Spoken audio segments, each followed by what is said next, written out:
Right.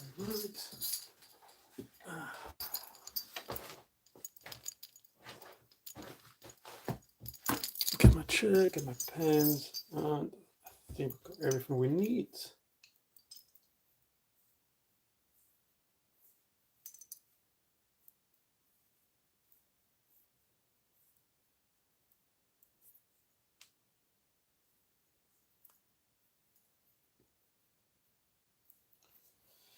Right. Okay, so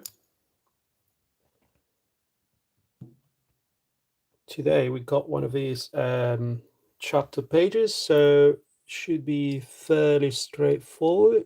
Okay, let me tape this here. Okay.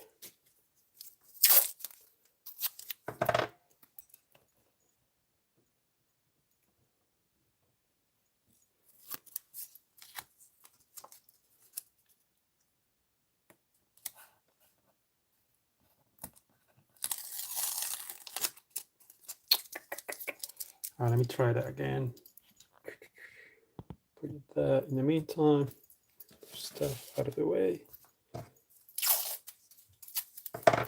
Okay.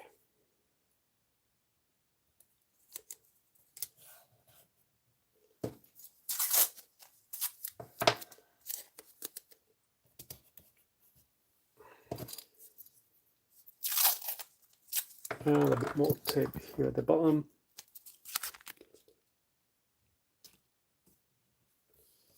Okay, that should do it. Yeah. And we bring the actual paper that we're going to be inking on right here.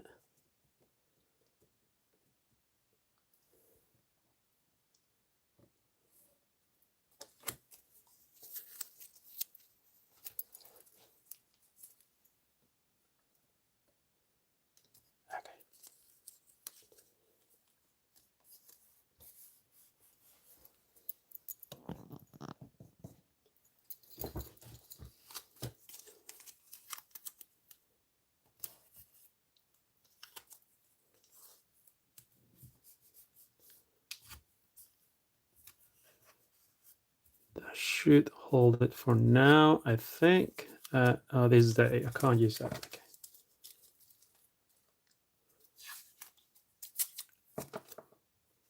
Okay. All right, okay, so I think we're all set. Hello, everyone. I see some of you are here, so thank you for taking the time to come here, and I'll welcome you to say hi in the chat if you got a chance. I know a lot of you are doing something else while I'm doing this live stream, so don't worry about it. I'll be here trying to chat while we do that, and this is the chapter page that we'll be doing today. For those of you who are familiar with Birdking, this is a sintered armor. And okay, let me get and try my pens before any accidents on the actual page. Okay, that seems okay for now. And let me bring up a few kitchen towels in case there's something to clean.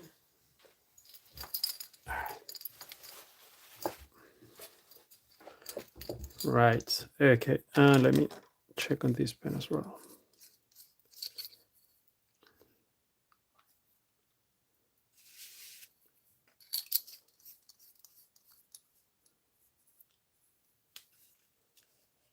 Yeah, everything seems okay.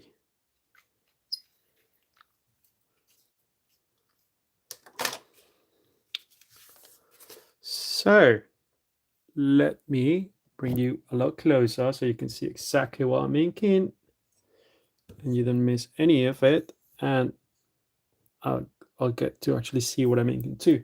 All right, so let's crack on, and in the meantime you are welcome to ask anything you want to ask, or just just have a chat. Just tell me how you are and we can just relax and kind of get some pages done, make some progress on Birdking. Okay.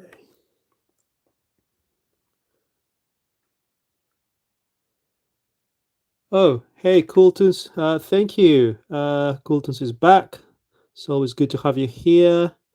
If I remember well, it's very early for you. Well, not very early, but it's kind of quite early morning for you, right? So I appreciate you taking the time to be here today. Okay,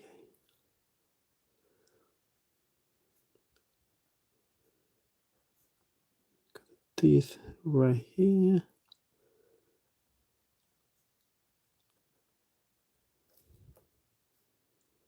I actually enjoy doing this little tiny kind of editorial looking illustrations for the chapter pages. I started doing these ones when I was working on my self-published comic book. I thought it would be a nice idea to have this kind of chapter pages where you have a tiny little illustration, a little bit like a loading page in a video game. And since then, I think I've been doing them in every comic I've done so far.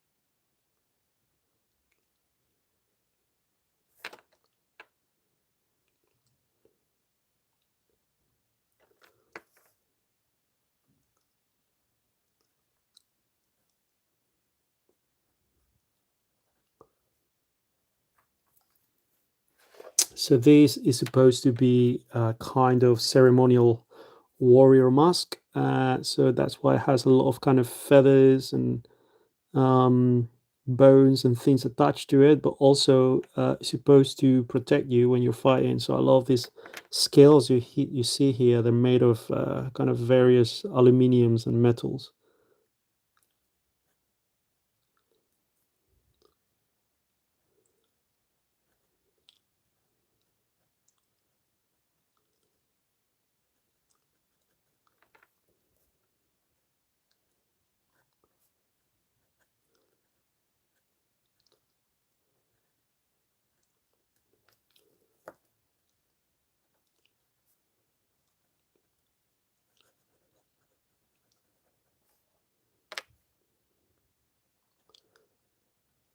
All right, do let me know if you can't see what I'm doing here, and I'll move the camera to a different angle. Obviously, I'll do my best to kind of try and see what you guys uh,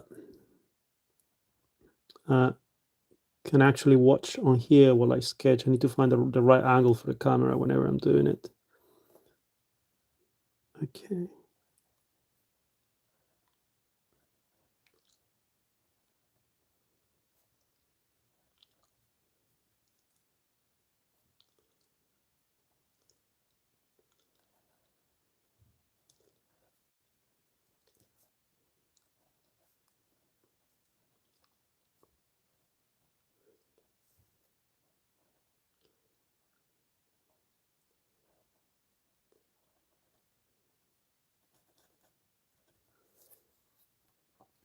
Here we go. Okay.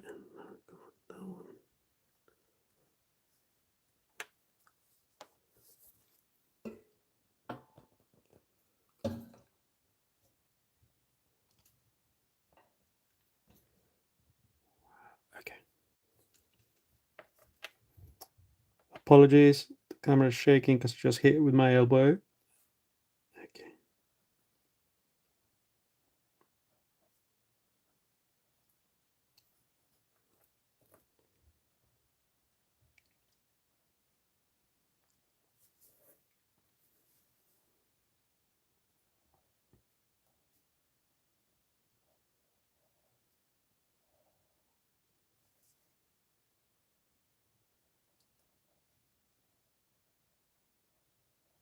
So today I spent some time trying to sketch the vampire for the next Magic the Gathering card that we're doing. Well, the next token. and I'm trying to get the right mood for it.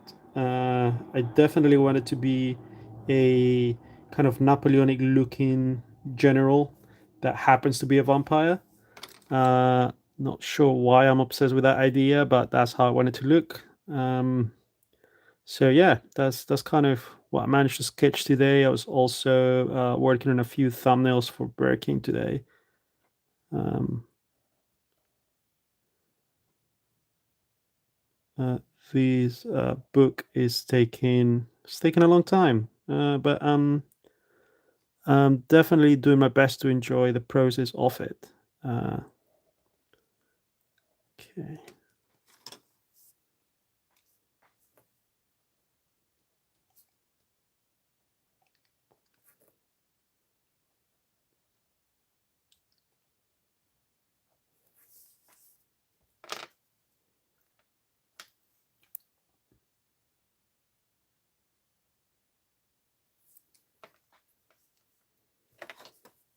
let's move on to an area on this side so I don't smash it with my hand later.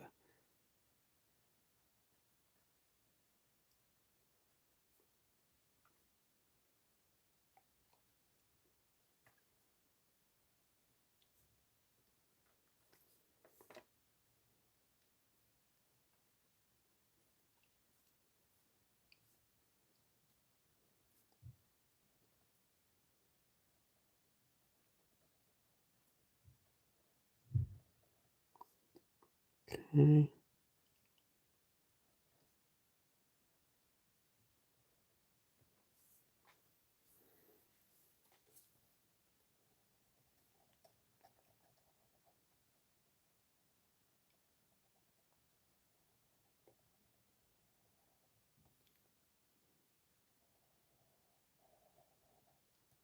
X is here and X is there, just so I know to fill it in with black later.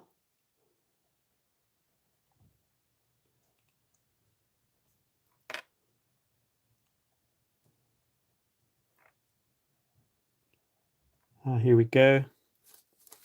Pen is getting dry. I was going to say that it had been a while since it did that, so we're just gonna wet the nib a little bit.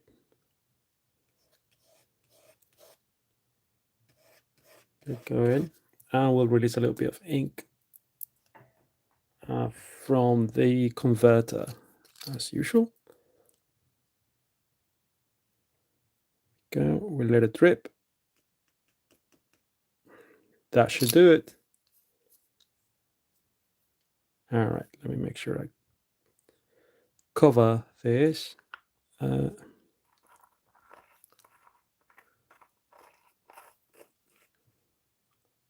right, test it. Yep, seems okay. All right, we're back on it. Here we go.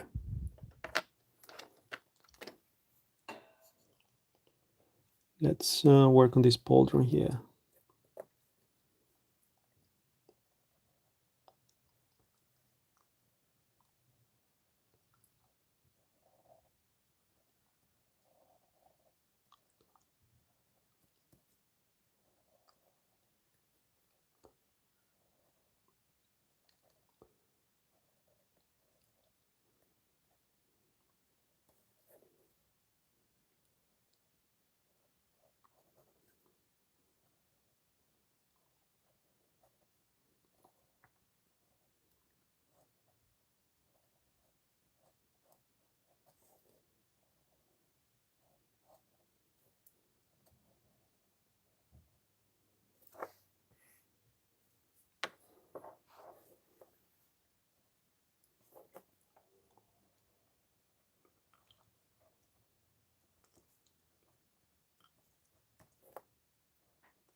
I'm improvising this crack in the armor here.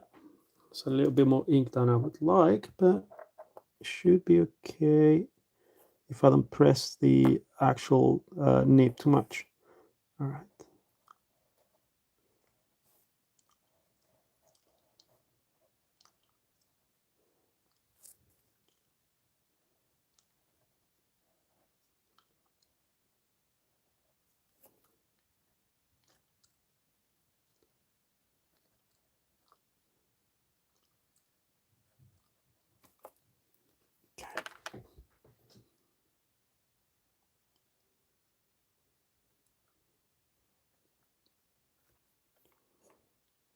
Move you closer to the action, and we're going to work on this little horn here. Well, it's an antler actually, but yeah.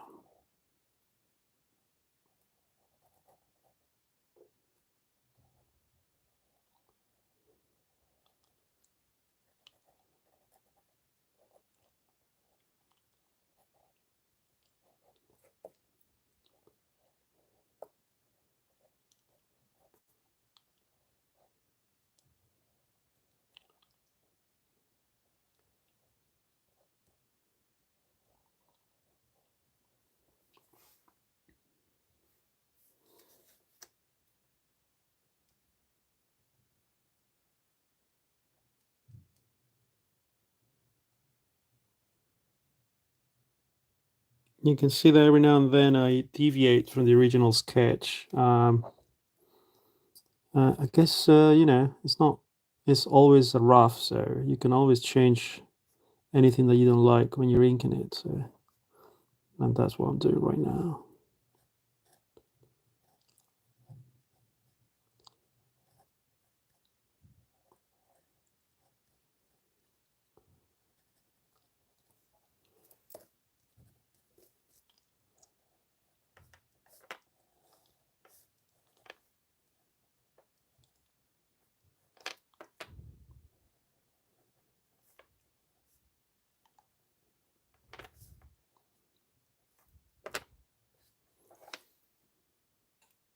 Okay, we got this hammer at the top.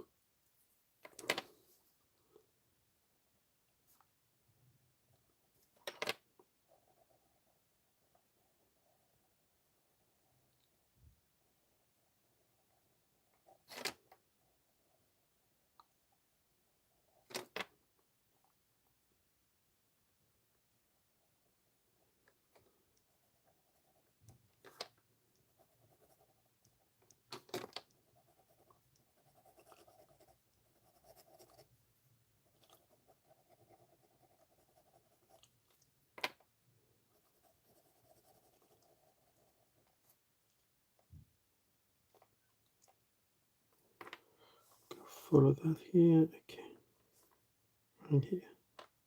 Nice. All right, let's work on the right antler. Yeah. Okay.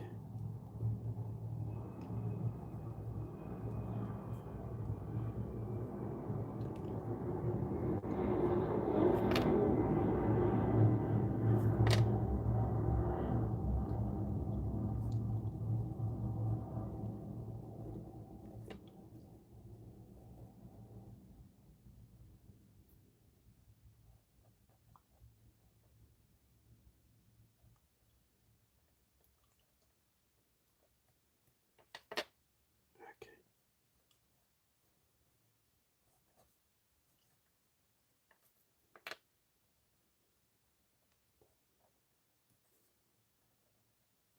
Move into this pauldron here.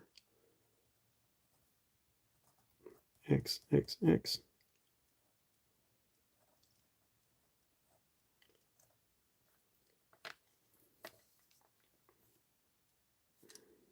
Can't see what's going on there. Oh, okay, I see it now.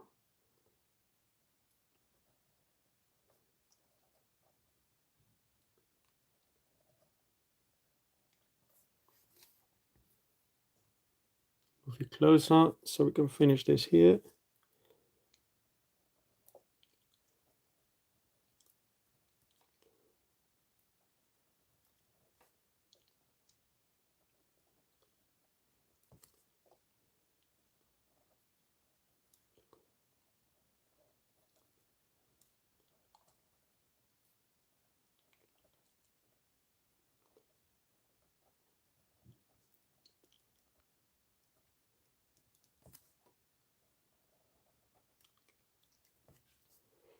Okay, there's a lot of shadow happening at the bottom, so I'm gonna line it out. I'm gonna, well, outline it, and then we're gonna fill it in with a bigger pen or possibly the brush. Let's see.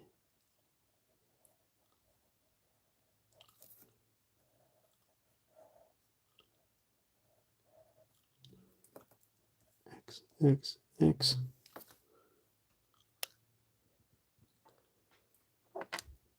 X, X, X, X. Okay.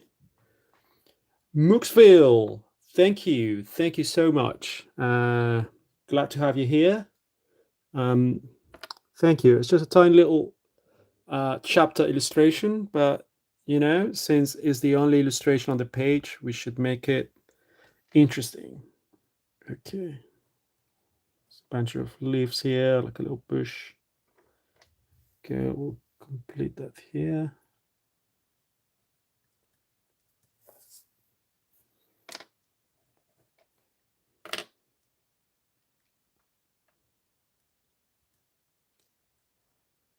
X, X, X. X here. X there. X, X, X.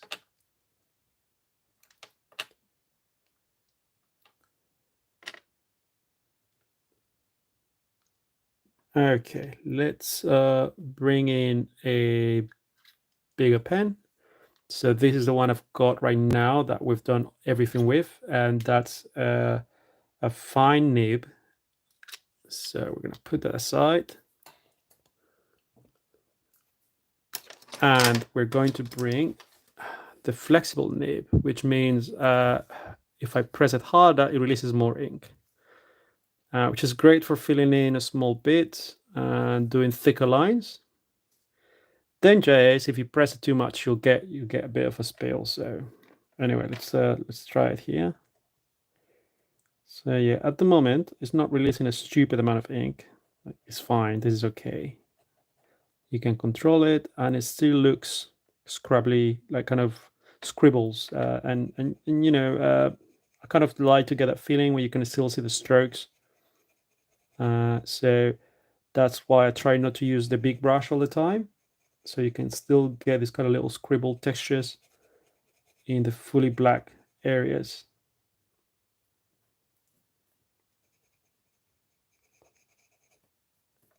There you go. Okay. Let's do the eye. Ah, I knew it. Thing is, these pens, while they're really, really good, if you stop using them for a while, then you have to kind of get them wet and push a bit of ink to get them running again. But as far as fountain pens go, these are pretty good, and these are actually take a lot of different kinds of ink, so I can't complain. All right.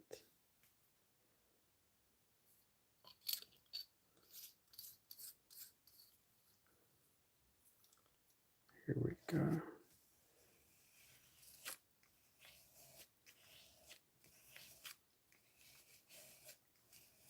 Yeah, feels okay. Let's give it a shot. Okay. Yeah, it's looking good. All right. I need to do a whole episode on fountain pens. Actually, I've tried quite a few now. I've tried quite a few inks, and obviously there is no right or wrong, but I can certainly tell you the ones that I prefer and why I prefer them. I've tried quite a few now.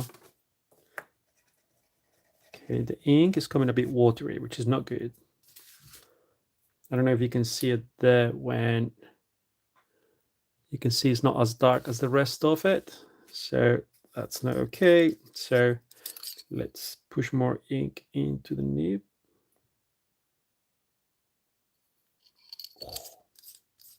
Imagine had this happened on the actual page. Okay, there you go. I think we pushed the water out, and now we got actual ink. I hope. Okay. Carry on inking more bits.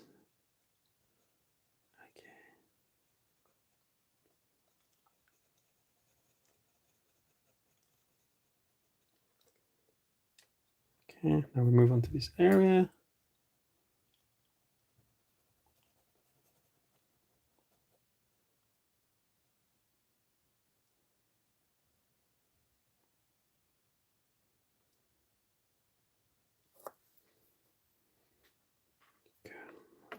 Very carefully without smudging what I've done with my hand.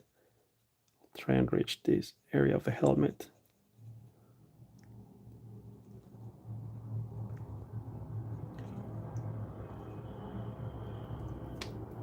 Okay, I'm going rogue. I'm not following the sketch, and I'm going to try and do some kind of shiny thing here. Ooh, okay, here we go.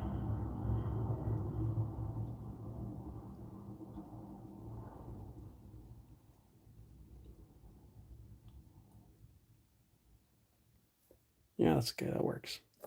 And same here, I'm going rogue, and I want to put in a bit of black on this part of the antler.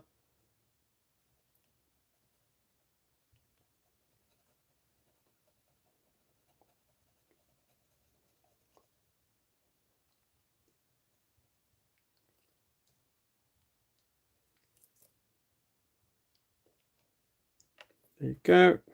And let's fill all of these in here.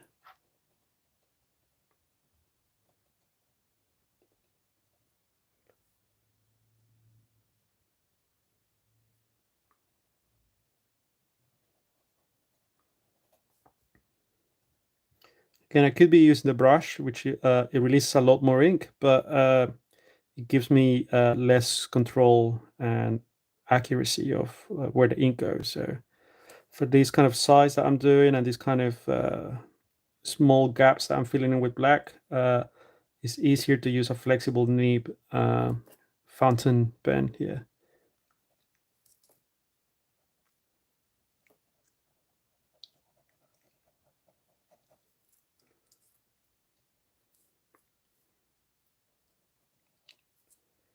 All right, here we go. Now let's do the shadows at the bottom, and then we'll do the actual text.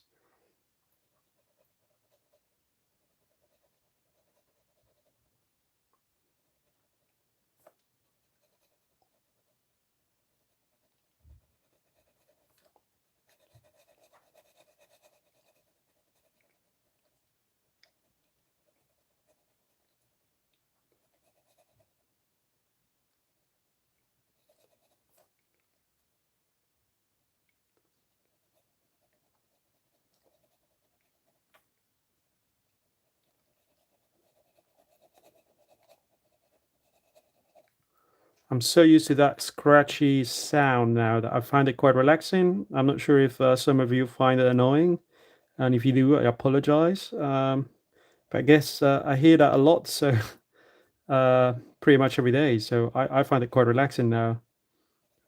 Obviously, when I'm inking by myself without you guys watching, playing music in the background, so I don't hear it as much, but it's always there in the background. It's kind of white noise for me.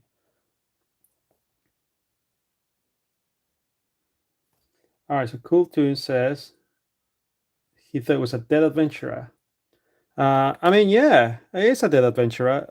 I mean, granted, you thought that was his actual face, but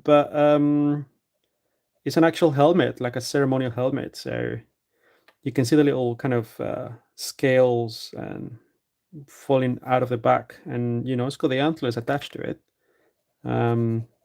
But happy for it to be mistaken for just an adventurer. Oh,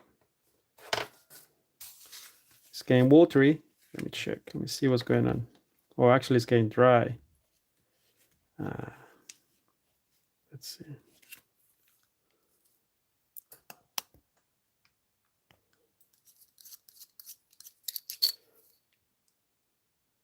I should really make a habit of loading up these pens before my live stream.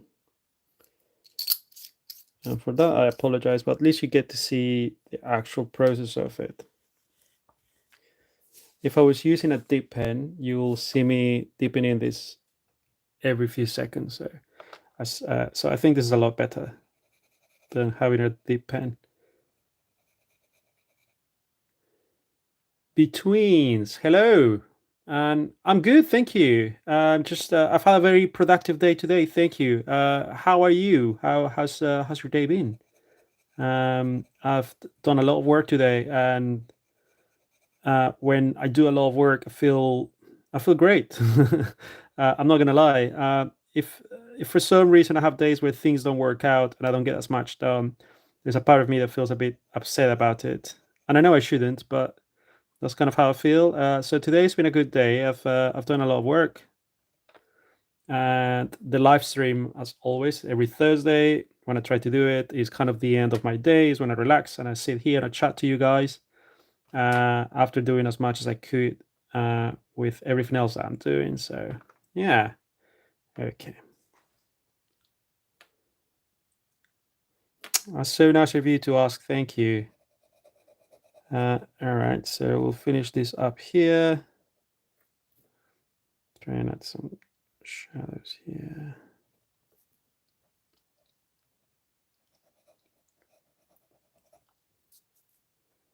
Okay, in a bit, I'm going to turn off the light table and see how it's looking and see if we need to add more shadows anywhere else.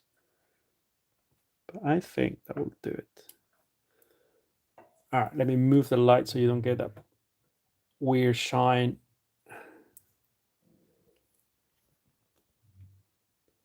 Oh, Ben. Hello, hello.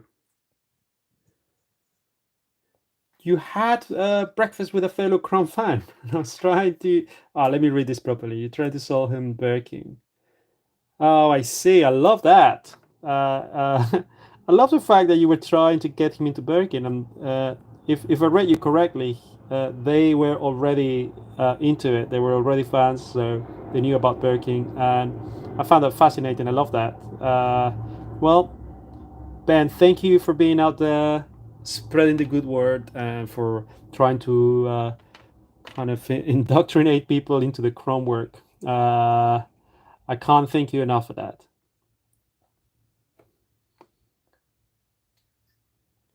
Hello, hello. Hey, Kieran. Well, all the usual suspects are back. It's very good to have you guys here. So just to kind of get you up to speed with what we're doing here, we are doing a chapter page, which for those of you who read my comics, you know that these are just kind of these very small illustrations that break the story every now and then at the beginning of every chapter. Okay.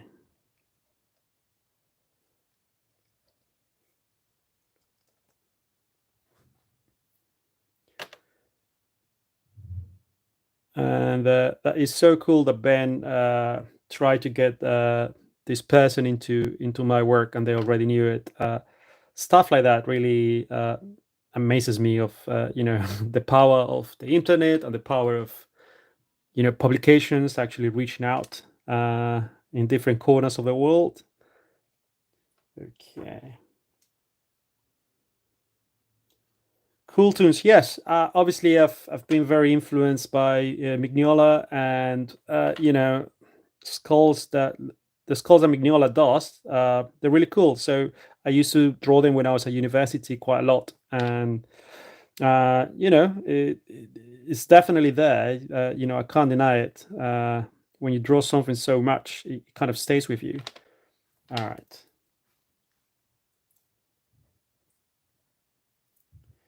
I'm very tempted to add shadows at the bottom of this antler.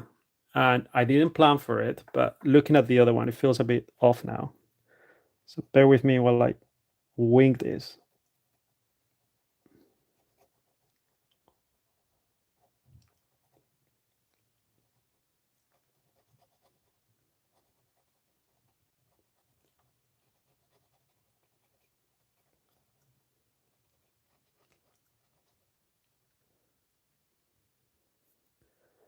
And you guys can't see right now, but my hand is at the top of the page because I'm kind of stretching around the camera so you can actually see what I'm doing.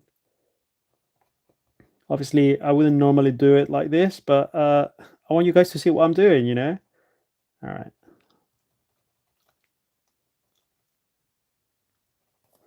There we go. Voila. All right. Moons, oh, Mooks, not Mooks. I was going to say Moonsville. Mooksville.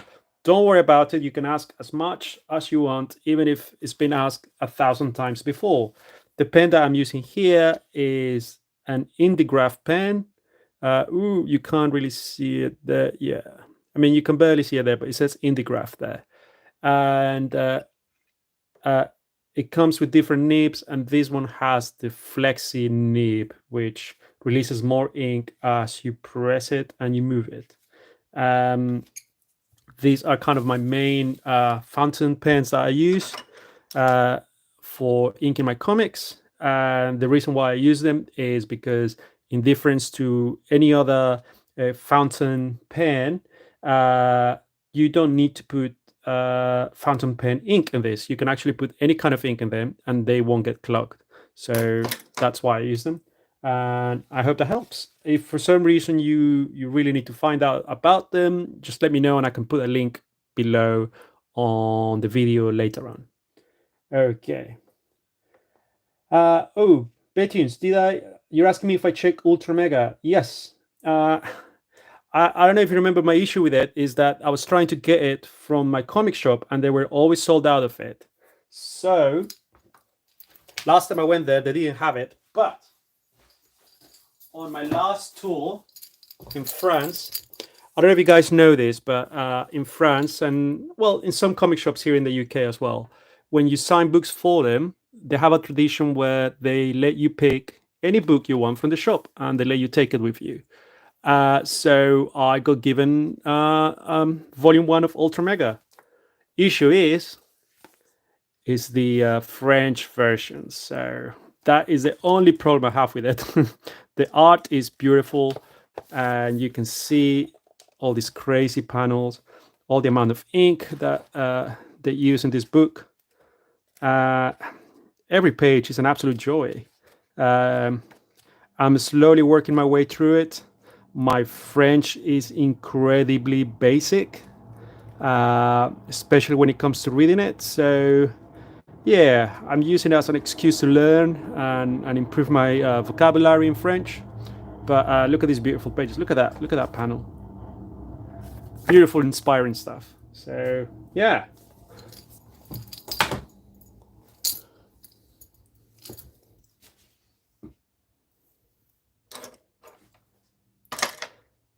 Oh, cool too. I wish that happened. Do I prefer my comics in English? Yeah, of course. That is the easiest for me to read. But you find a lot of comics in French that you don't find in English. And also the French versions are beautiful. So I have a bunch of French comics that either I can't read or I'm reading very, very slowly. But also I have a lot of comics in English and I have them in French just for the sake of having a beautiful version of them. All right, I'm gonna push this here, get more ink out. Okay. Let's work on the actual text of this. Okay. Here we go. You can see here I'm pushing the pen a lot harder because I want to get a thicker line and I get a lot more ink released in every stroke.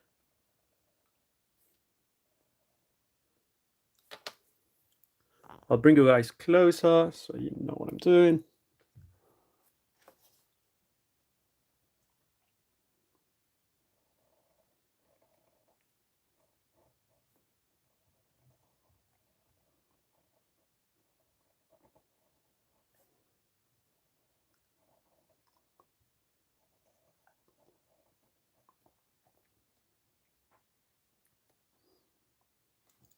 You reckon? The font that I use for these chapters, it's pretty much my handwriting. This is my uppercase type of writing that I do in my sketchbook, and I did it as a quick thing on the first volume of Birdking. Then it became the official kind of text for every chapter. It was supposed to be a handwritten sketch to be replaced with actual fonts later. I think we just ended up liking it, and we left it as the official kind of text for every chapter. Okay.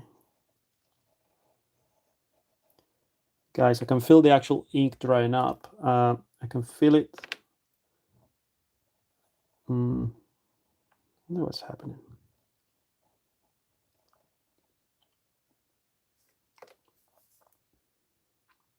Have I ever had a table at London Comic Con? I have, yes, sir. My early days of self-publishing, I did MCM London every year. So I did it for quite a few years. I was always there, sitting at my table, trying to sell my self-published comics. Yeah, I've been invited to take part probably in the is it September? I think it's September or October. MCM this year by Mighty Jacks, the guys who make the Birkin toys. But there is a chance I might not be able to make it due to a Comic Con in France that I need to be at. So that is still to be confirmed. But yes, in answer to your question, I have done quite a few, but most of the London MCMs that I've done, I did them very early in my comics kind of career when I was self-publishing. It is a great show, though. If you get a chance to go see it, and you love video games, and you love comics, and you love anime, that is the one to go to. I think it's one of the biggest ones you get in the UK. I think it's the closest one you get in the UK over there. But as far as I know, my favorite is Thought Bubble, which happens in northern England, in a small town called Harrogate, uh, near Leeds, and that is my favorite Comic Con. And I went to that last year. I went the year before because they invite me as a special guest, and they take me there. And I really hope they invite me again this year. And if they do, I'll be there.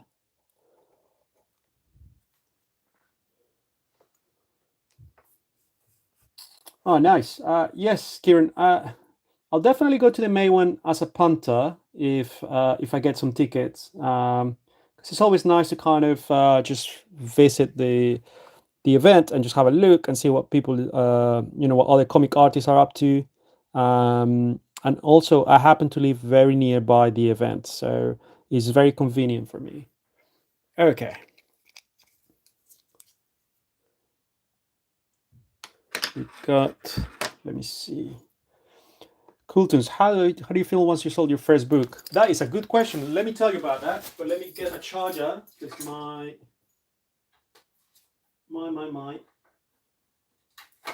phone is running out of battery.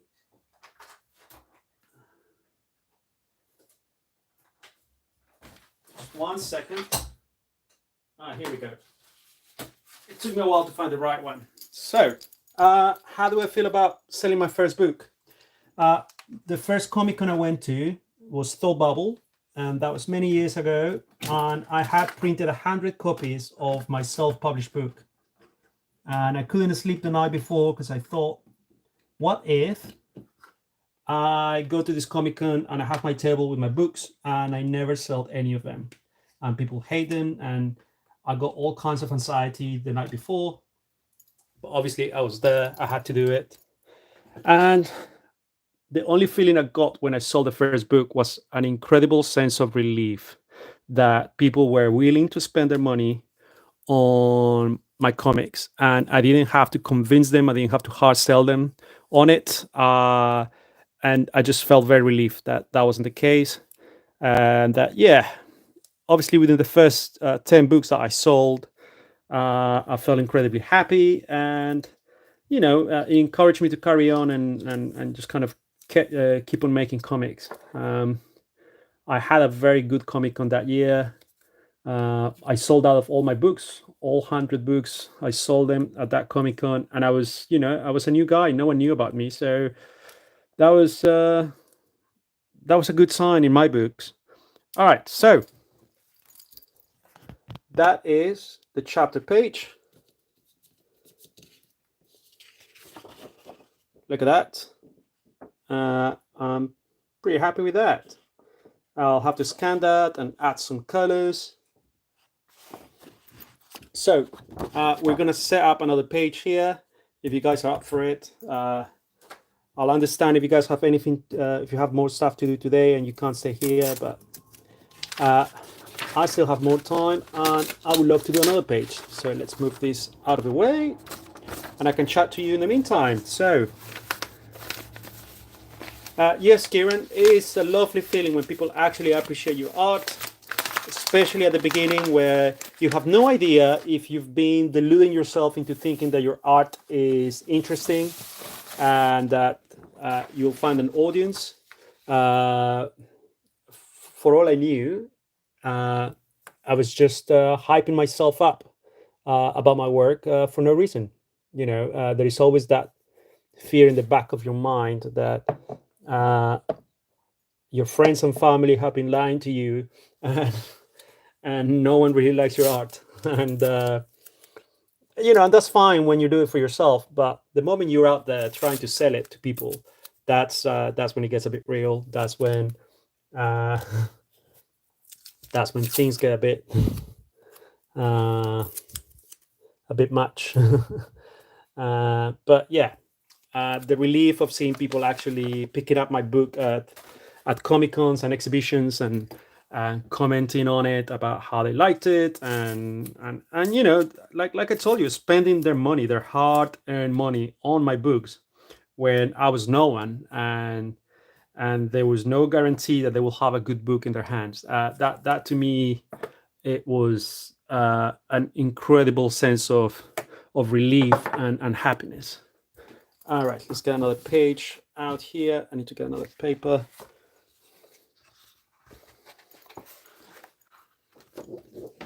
All right, Mooksville. It was a pleasure, and good luck with your day today.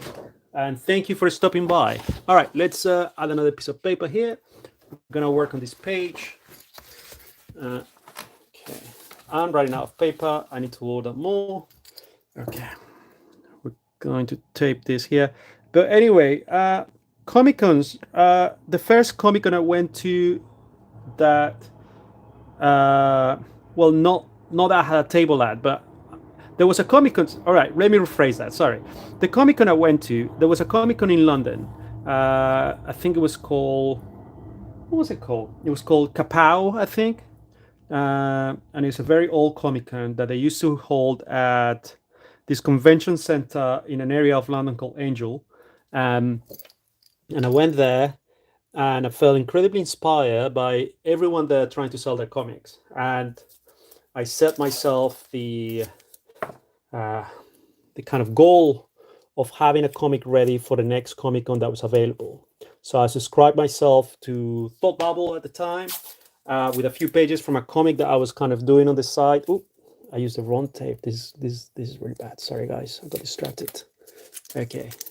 And they approved my spot at that Comic Con. And I had about 6 months to finish my comic.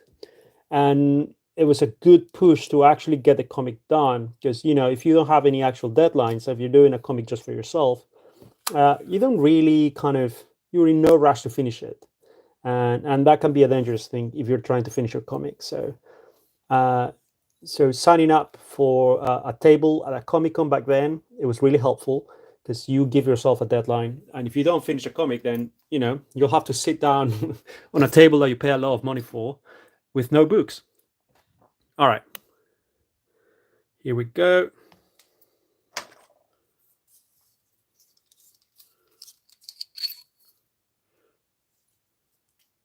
Okay.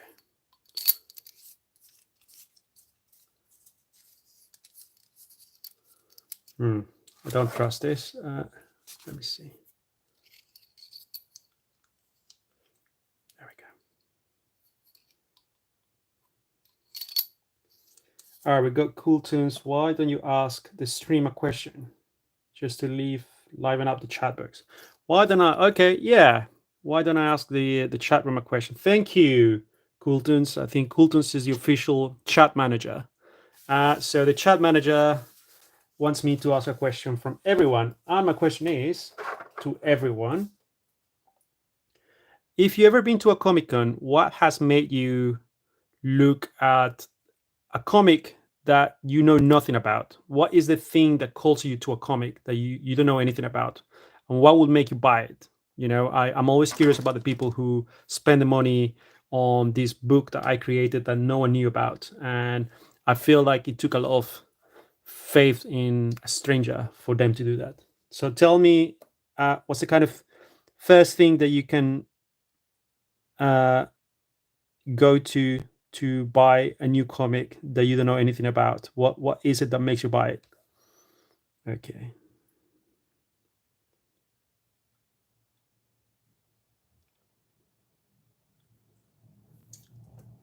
Whoop. Top panel. Birdking here.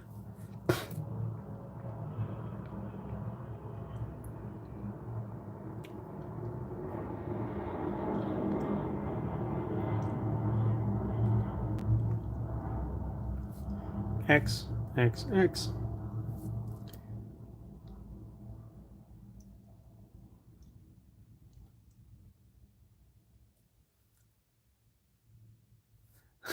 Kieran, I absolutely agree with you. The cover does it for me. But you know, back in the day, I used to go to shops and buy books that had the cover drawn by Mag Mignola, and then I'll be so disappointed to get home and actually see the comic didn't have any of his comics in there. So I learned the lesson to just not pick up a comic purely based on the cover. Um, Especially because a lot of artists these days they do variant covers for comics that they're not in. I do that myself. You know, I get asked to do variant covers and I just do them. And I hope no one is buying the comic just because of my cover, assuming that I'm going to have a comic in there.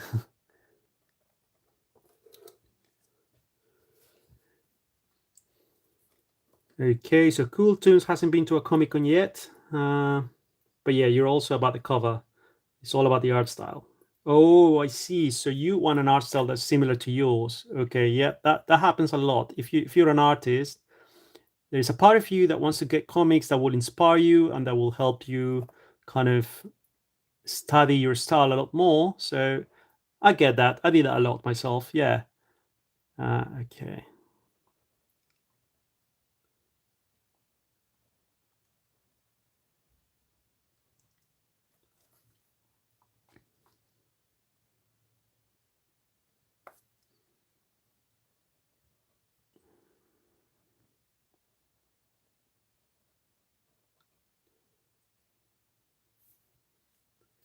Oh, I see. So Cooltunes found my work through raiders, and that's quite interesting. I love the idea of settling down after the dungeon raid. Never seen fantasy realistic goal. That is super interesting. Yeah, I mean, Raiders is one of those books where it's a one shot, and not many people know about it still. You know, it's been a few years since we released that book, and I still meet a lot of people who have discovered Raiders just in the last few months or so. So it is quite interesting that your introduction to my work was Raiders.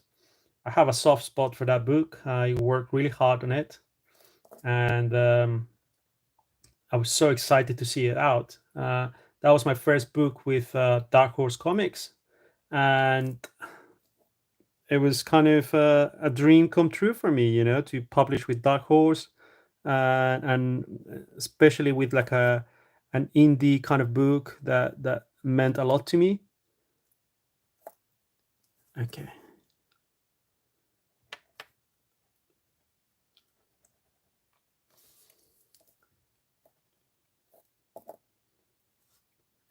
Will I ever have Golden Campaign back in physical copy? Okay, Kieran, check it out. No, I'm not planning to print it. again, because it's not something I have. It's not my priority right now. But I found some copies of Golden Campaign Volume 1 recently when I was moving into my new studio. So, if you're a patron, which I know you are, I'll put them up on the Patreon secret shop. How many copies I have, however many copies I have, and for people to get and buy them. That's the best thing I can do for you now. But yeah, I don't think it's not worth the hassle of printing it all over again.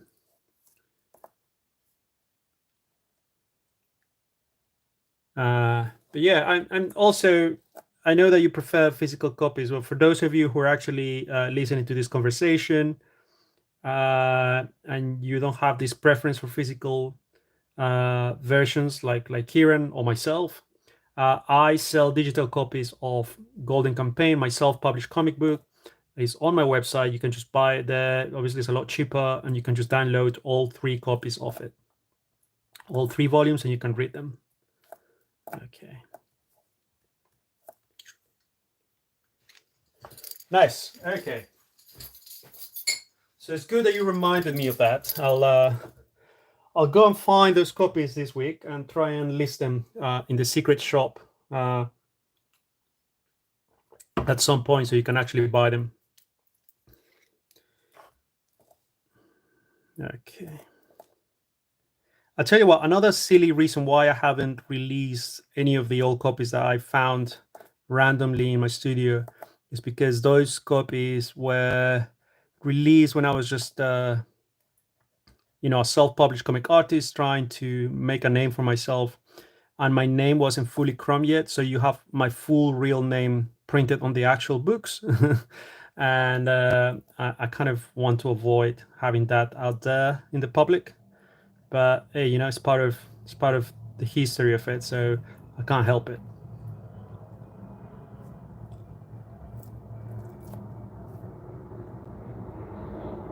Oh, running out of ink here.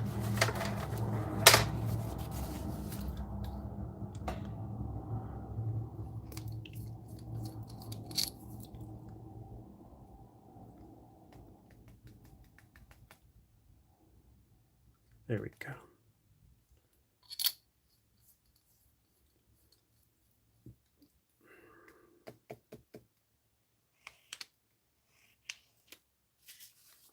Back at it.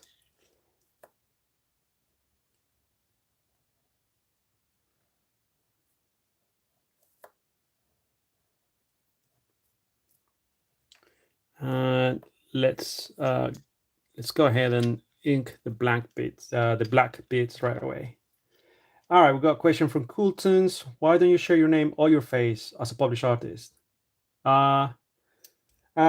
Cooltons. There is a lot of reasons why, but one of them is I'm a bloody nerd and I love secret identities. I grew up with MF Doom and Daft Punk and Gorillaz and all of these artists who hid their identities, and I thought that was the coolest thing ever. And I thought, since I'm actually slowly getting recognition for my work, it was my chance to kind of try and do the same thing. And that's kind of how it started. I like the idea of having some mystery to it, and you got to build your own mythology around you, and I wanted to do that. So I feel like if I show my face, if people know my name, if people know too much about me as a human being, as a person, you know what I mean, then it ruins a little bit the kind of mythology around it. And that's it, really. I know it's a bit silly, but for those of us who grew up in kind of nerdy pop culture, it makes sense. Okay.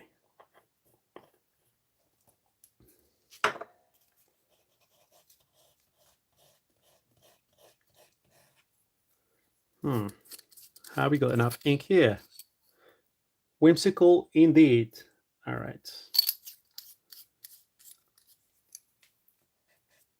Oh my god. Look at my bloody fingers. I can't. every time, I tell you. All right, let's go back. I'll move you guys on this side. There we go.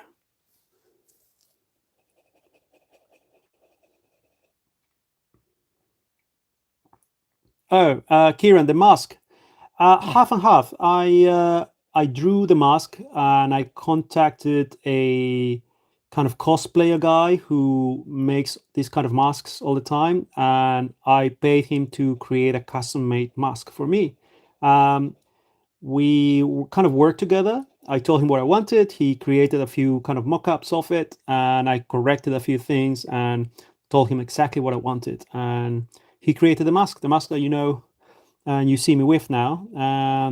Then they just shipped it to me, and that's the mask I have now. It is kind of getting really old now. I've traveled a lot with that mask, especially to France. It's always in my luggage when I go to Comic Cons and events. It's kind of cracking in quite a few bits. So I need to, I'm probably going to have to get a new one. And I'm not sure if I should just get in touch with the same guy and ask him to make the exact same replica of that mask, or if I should just go ahead and make a new mask that looks very or slightly different. So we'll see. We'll see how I feel about it. For now, it's holding on, but it is cracking. It's breaking. On the last tour I did in France, I had to ask for super glue to fix a little bit that broke on the way to the bookshop.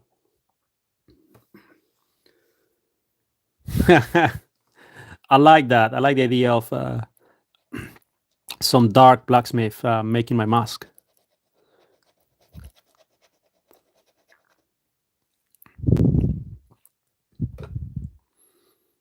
It is very CROM indeed. The mask is very CROM because I drew it, and I try to get the guy to make it as close as possible to my original design.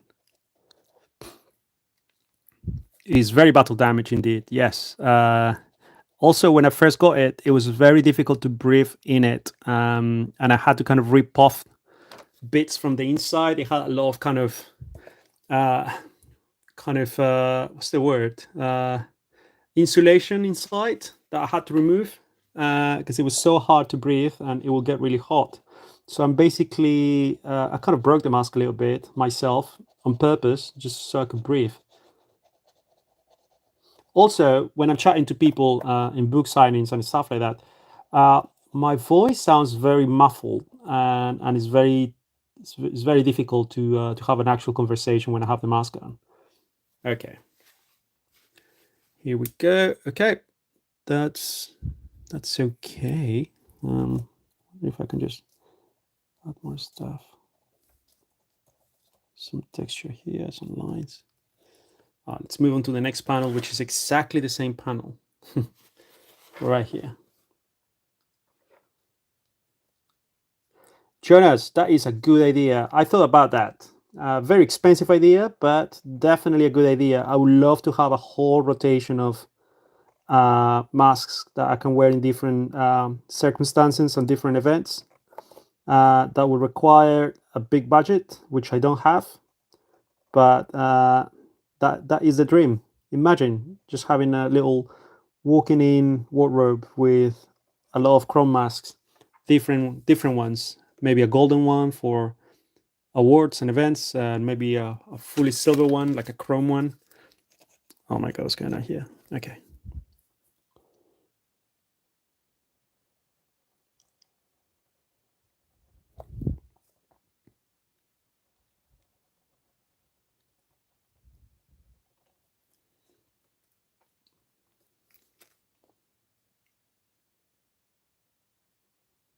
Some quality of life changes. What, you mean a mask where I can actually breathe in and it's very comfortable? Like add some fans and some oxygen.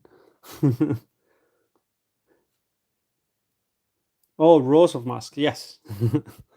All right.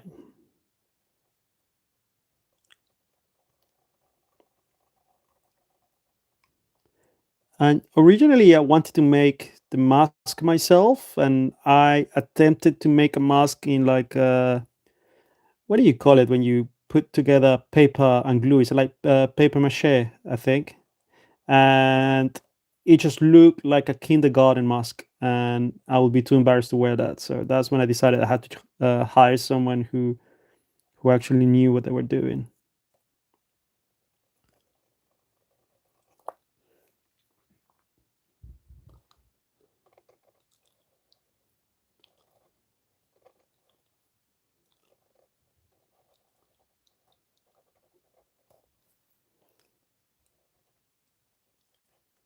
Oh, look at that.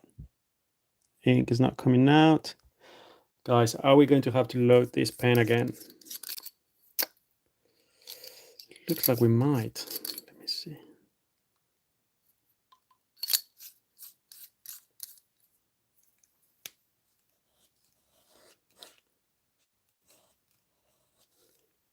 Here we go.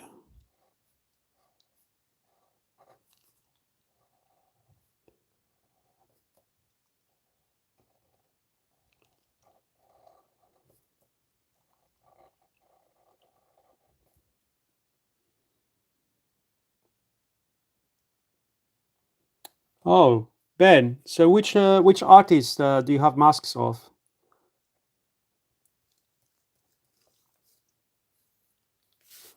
Okay.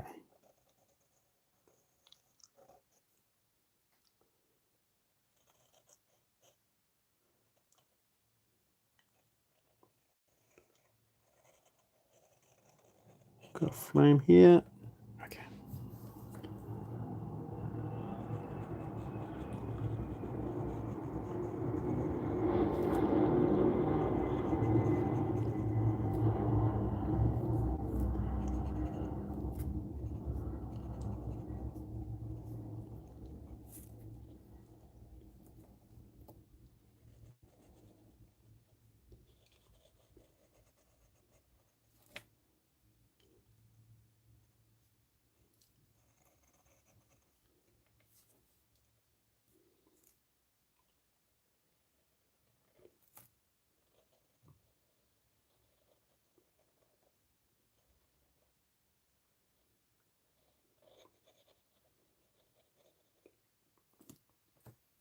Move you guys there. Okay.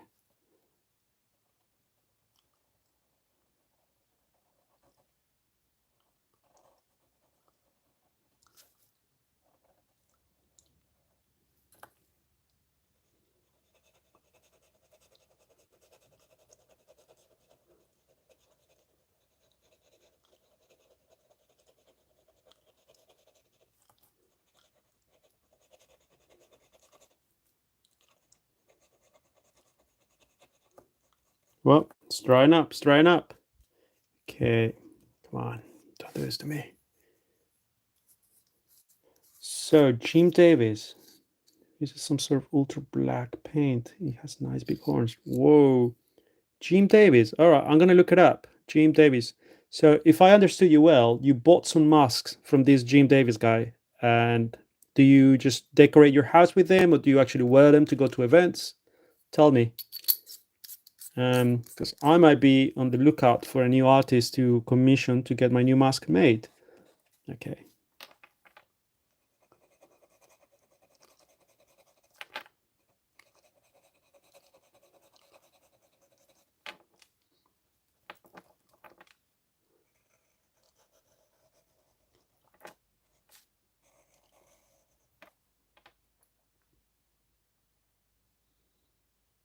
Oh, cool. I'm actually really curious, Ben. I'm going to look this guy up on Instagram and see if I can see some of his work.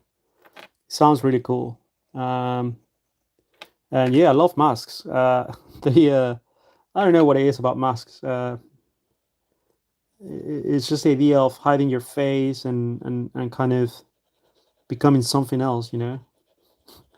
Also, when I say that, I feel like I sound like that guy from that 90s movie from The Mask. There is a scene where they're discussing the idea of masks, and the professor guy is chatting about it on TV. Anyways, I digress. uh, okay, but yeah, I'm going to look him up. Gene Davis. Gene Davis. Isn't that the same name of the guy who created Garfield? I could be wrong, but anyway, yeah, I'm gonna look it up. All right. Shit. Look at what I've done. Fantastic.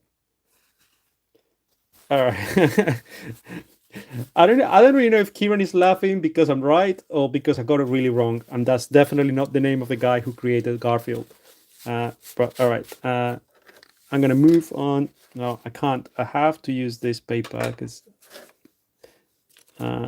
shit. Sorry guys, you can't see it, but I'm trying to get another piece of paper in here. Okay, here we go. So I can rest my hand without getting all messy. There we go.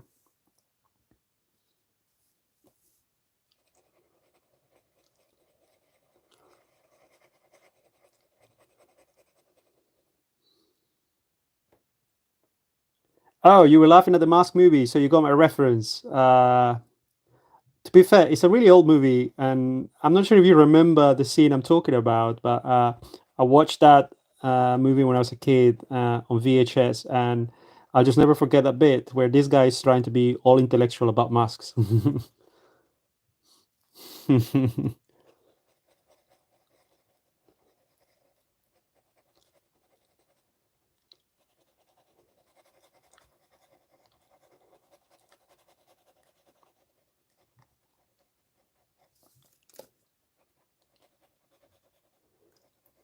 Right, it's such a good movie. Honestly, to be fair, I haven't seen it in years, so maybe it hasn't aged very well, but I love that movie. I had it on VHS and I will watch it a bunch of times. So, all right, let's move on to this last panel here, which is basically the same, but it's Birkin looking that way.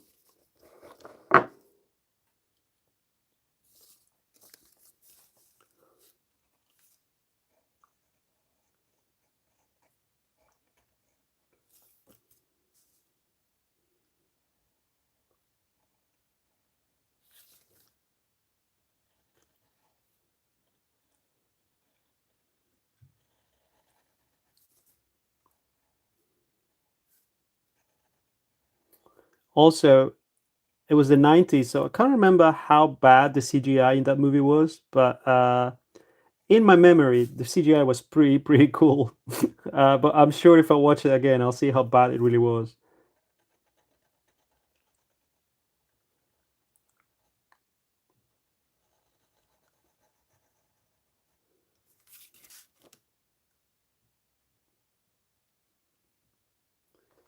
Okay. Do I have comics that I go back to reread? Yeah, I do. Obviously, you've been Coultons. You've been in a lot of my live streams, so you know that I'm obsessed with Matsumoto. So I will always go back and read Matsumoto just for inspiration. In the last few years, I've been uh, browsing through Hellboy in Hell every time I need inspiration as well, just because I don't know, man. Like, while I love Hellboy and I love all the original comics, Hellboy in Hell feels like the final project that Mignola presented of Hellboy. His work is so minimal in it that I just can't comprehend how little he draws in every panel and how much you get to see from it. And I just sit there analyzing every panel whenever I get a chance. So yeah, Hellboy in Hell, sorry, is one of those that I just keep on going back to. Um, what other comic do I go back to? Let me think. Oh yeah, there is. I don't know if you guys know of Ronald Wimberly. Uh, he's a really cool comic artist, and he did a book called Prince of Cats. That is basically Romeo and Juliet story, but with samurai swords in 80s New York. And he is so fucking talented, and his work is crazy. So whenever I need kind of an inspiration on someone who does his stuff differently, I go back to his books. And when I'm feeling in a very inky mood, I go back and read Paul Pope's Batman Year 100, just because it's such a cool book. Okay, come on.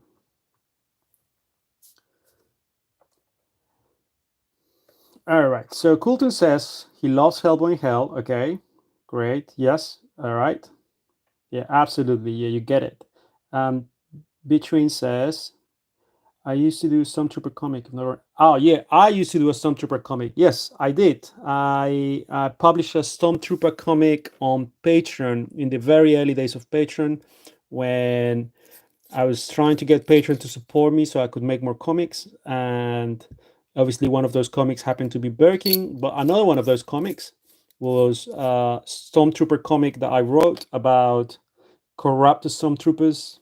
Well, rogue Stormtroopers basically, and it was super fun to work on it. And I wish I could go back to it, uh, but I guess at the time I didn't plan on Birkin becoming as popular as it did and becoming a kind of mainstream published comic, which meant I didn't have time for comics like the one I was doing on Patreon with the Stormtroopers.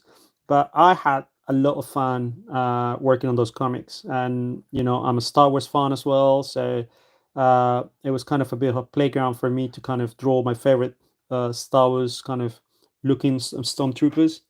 Um, and if you're a patron, you can still find those comics in there. You can just search for the tags within the page, and if you put Stormtrooper or if you put Star Wars, those comics will come up.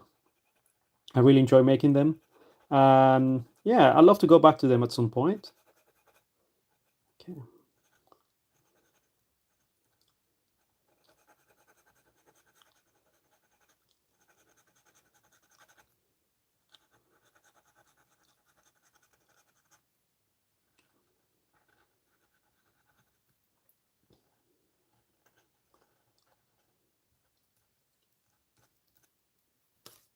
All right, you guys, let me drink some water and then I'll get on inking those eyes and nose.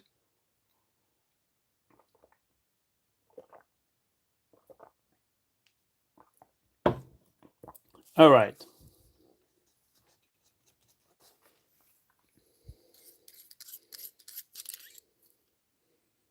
I think we're truly running out of ink now. Whoa. Okay. Yeah.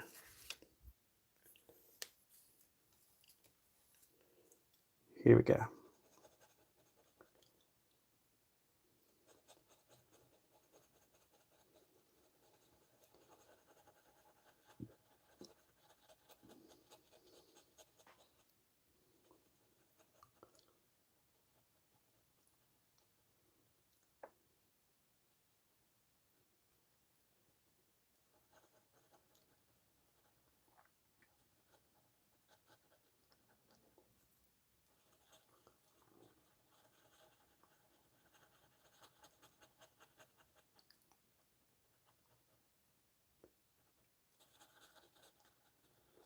And another film that I keep on watching every year, and I probably said this before, one of my favorite films is a really trashy movie that I love, called Starship Troopers. Starship Troopers is one of those films that I can't. I just have to watch it every year at least once. It's such a fun movie, and I watched it as a kid, and I loved it. And uh, even as an adult, it kind of took a different kind of. It was a different film entirely as an adult, and I still love it. And it's such a fun film, and I love watching it. All right, so that's that panel here. We'll move on to this panel in the middle here, right there. Bianca looking a bit serious.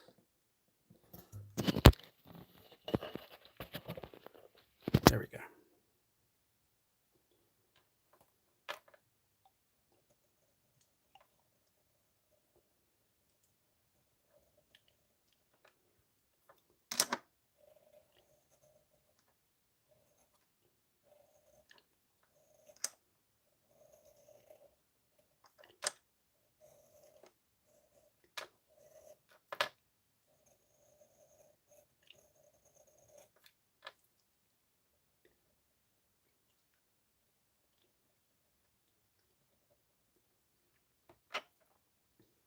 Thank you, Kieran. Thank you so much. This is a very simple page, but I'm quite pleased with the panels. It almost feels like animation. There's very little movement in every panel.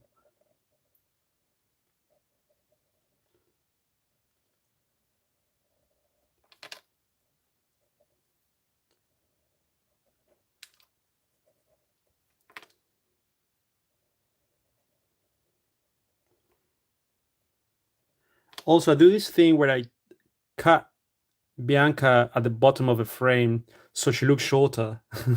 I don't know if you guys have noticed that. I realized that if I uh, cut, if I crop her that way, leaving a space at the top, it makes her look really short.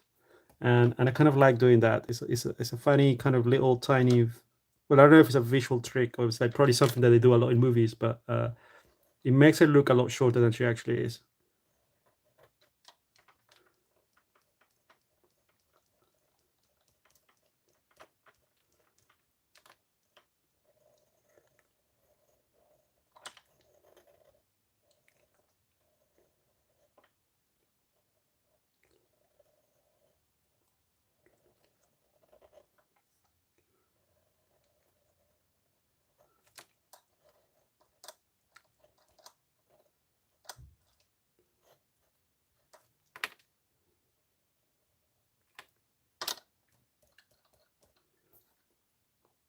The cameraman is taller. That is right. The cameraman is way taller, and it kind of shows the difference between Bianca and all the other characters.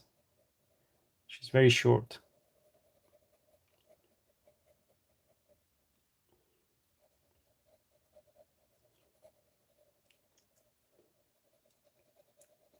And you can see that when I do shots of Birking, the camera is looking upwards. Uh, that's why you can see below the little ridges of his armor, and you can't see his teeth. And you see this part of the crown because the camera is always looking upwards at Birkin. And Bianca is always kind of looking down or is kind of cropping her uh, at this point. Yes, Cool Tunes is a really good trick. And I mean, I'm not going to take credit for it. Like I said, this is probably something they do a lot in films, but I only noticed it as the more I drew Bianca, and it felt right to do it that way. So if you have short characters or if you have tall characters, that's what you can do. All right, let's work on this panel now. Short but feisty. Yes, that's right. That's the essence of Bianca. She's physically short, but not in personality.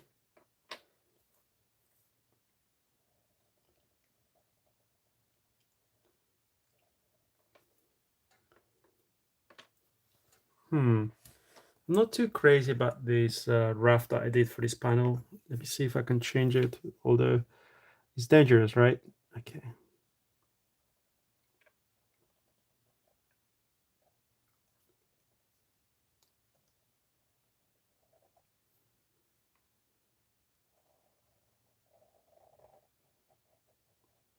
I don't know if you guys can see it, but I'm deviating quite a bit from the original rough.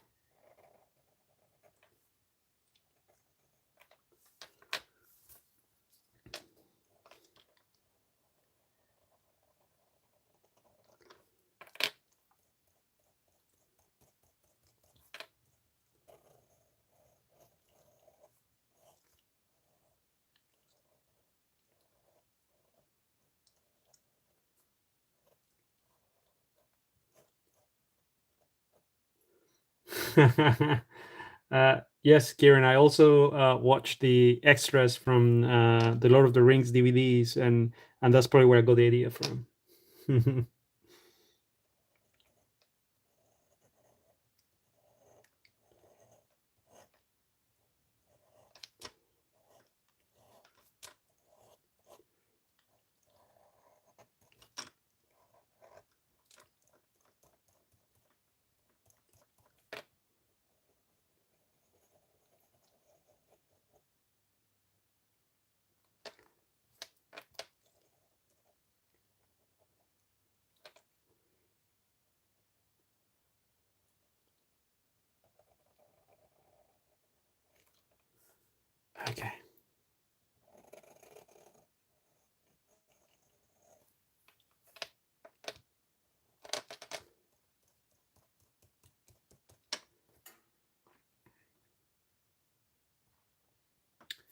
Oh, so you also tweak your drawings halfway through as you ink.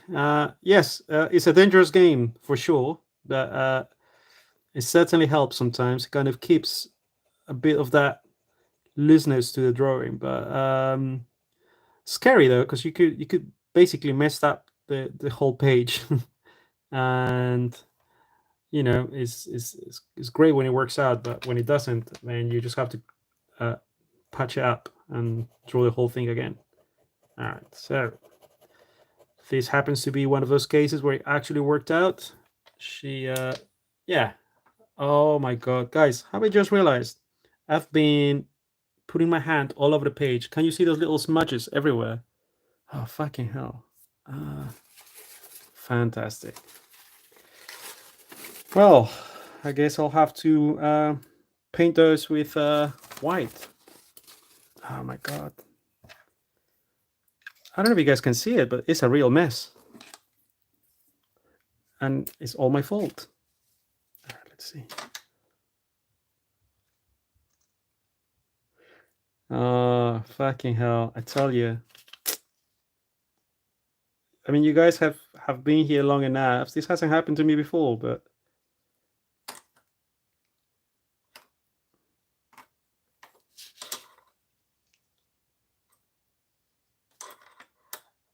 this is making it worse. Way worse.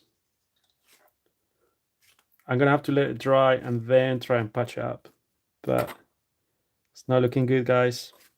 All right, fine.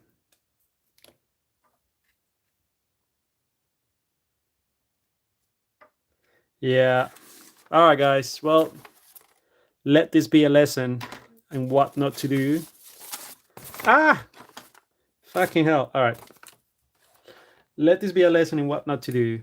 Don't do a CROM and drag your inky cover hand all around the page, because then you pay the consequences of it. I'll be honest with you, it's not a terrible thing. It's stuff that I can clean up when I scan it. But it does mean that if I have to, display this page on a gallery exhibition later, it probably won't be a very popular page, and people might not want to buy it. And that's okay, but that's kind of... Oh, you never know. People may like it just because it's messy.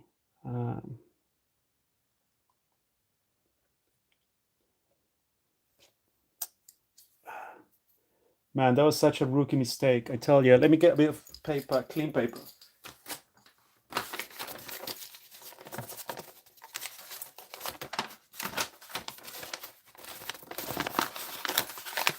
Yeah, Kieran, same here. I didn't notice until I switched the light off.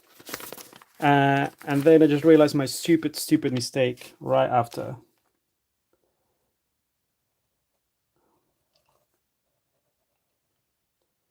What are you going to do, huh? Okay.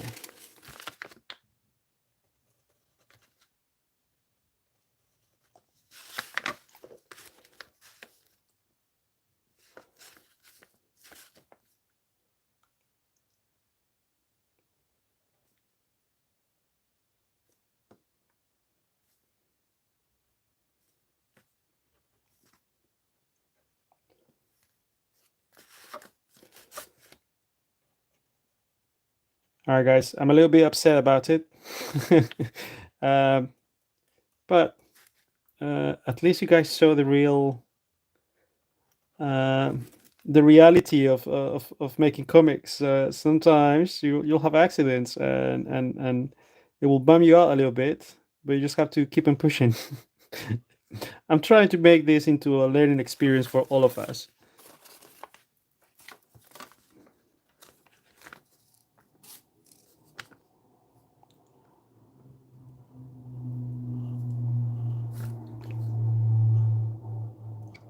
On top of that, I believe we're running out of ink.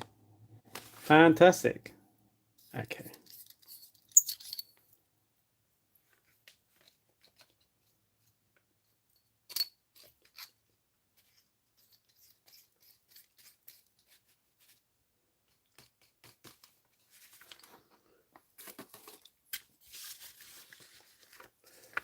Here we go.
All right.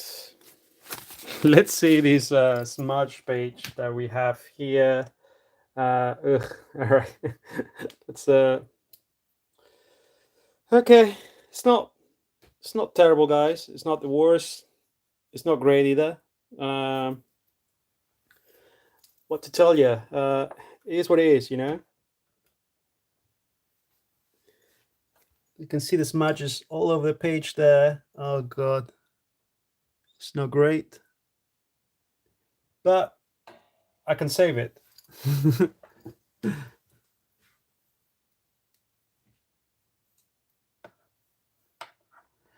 Cool tunes. Well, very nice of you to think that I'm one of the great ones. I'm definitely not. Today is proof of that. But yeah, mistakes happen, and you just gotta roll with it. You know, you gotta roll with the punches, and whoop. And yeah, it is a little. Kieran, you're right. It's like little kind of stupid prints of my stupid hand. All right, guys, I'll have to leave you here, and I'm gonna work on fixing this page. I'm gonna finish doing the frames and see if I have to clean this page or basically just scan it and clean it digitally.